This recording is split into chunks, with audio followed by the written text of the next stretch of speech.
Hello everybody and welcome back to Dickie's Videos, where no war game remains unplayed. Further ado, here we are again with Warhammer 40,000 Battlesector, and of course, fantastic. Really enjoyed the beta so far, but now I'm going to add a little mini-series to the videos I've done and add it into the current playlist. So click that like and subscribe button, but also check the link below to the Steam store. So we're going to be going over all of the units, stats, and little things that make the game what it is.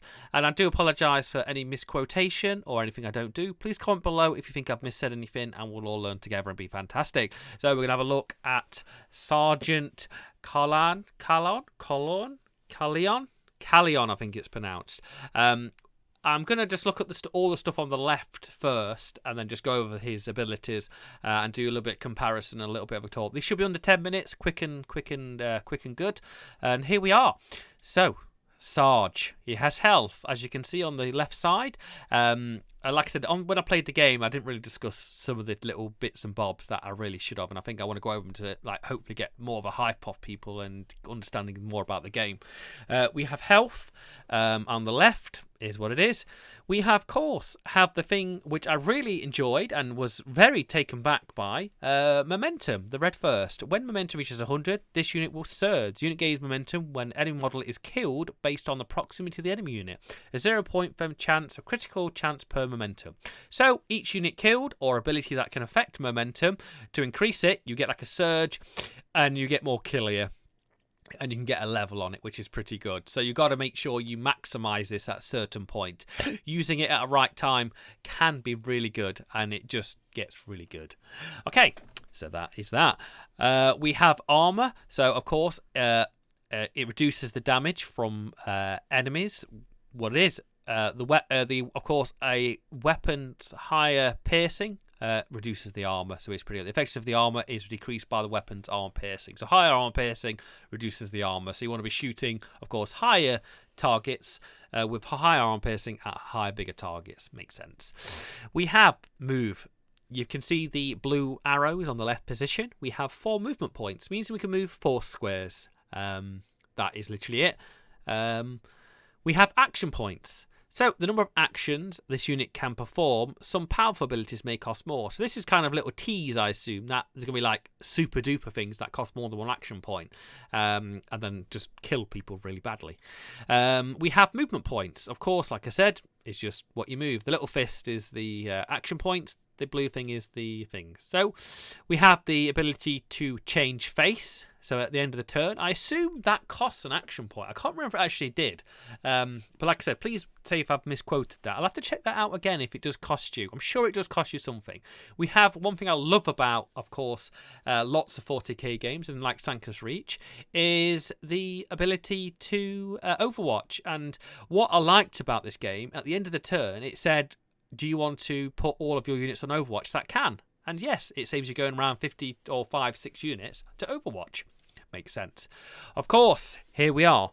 And I will say a little bit of disclaimer here. Bolt pistols are not as good as master-crafted bolt pistols. So there is a distinct difference here. Master-crafted is master-crafted. It's better. So as you can see, 1 to 3 range, 6 to 8 damage, slightly decreased arm penetration. Accuracy is really good. 110. With a 100 and unit bonus of 10. Of course, abilities can affect unit accuracy, which I'm assuming will stack on the unit bonus point there. Of course, every tile you fire, you're decreasing 10, increasing the, of course, the accuracy, and you're going to miss. We come to the chainsword. Pretty good. Yes, you can see the armor piercing is slightly better than the bolt pistol. This guy just needs to walk forward and hit things. That's kind of what he does. It's a melee weapon, of course. 33 to 45. 5 armor piercing. 120. You see, he's got the bonus because himself. I think that's because of it, and you're getting 10. 1 AP cost. It is 1 on his tin. Yeah, so he's going to hit people and hurt people. He has a level 1 jump pack. Of course, affects the casting unit. Plus 2 movement. Minus 1 action point. I think that's -1 action point. I'm sure it is.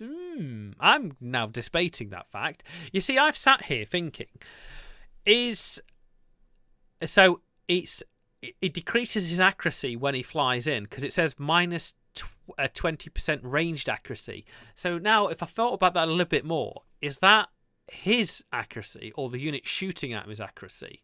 That's a good conundrum. I think it's his accuracy because as you're flying in, I assume you're flying in and you're going to be shooting wildly into the air.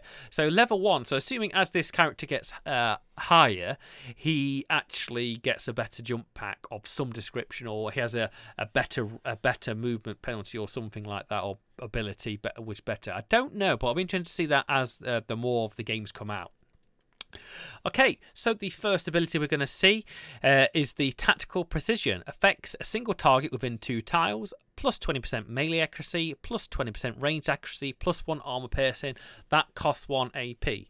So I don't know if the jump pack now, I need to just check back on my footage. Did that cost me 1 AP, that jump pack ability? Or no, I think it'd be pretty OP if it wasn't cast as an AP point. But pretty good tactical precision to the first buff we've seen. So a couple of good abilities there for Carleon, Sergeant Carleon. I'm pronouncing it horribly wrong. But really interesting character so far. I mean, he's got 200 health, bolt pistol and chainsword. I think he's going to be attack, but of course defend character. He can buff, but of course he can dish out some damage with that chainsword. And I can imagine as the game progresses, you get power swords and force weapons that would make him particularly a lot better than he is. So there we go. Looking at the Sergeant so far, pretty impressive his stat line, but I think it's the combination of customization that he could really shine, and of course supporting your intercessors and your aggressors as you go. So click that like and subscribe button. Check the link below to the Warhammer 40,000 Battlesector Steam page, and we'll see you on the next unit description. And bye bye.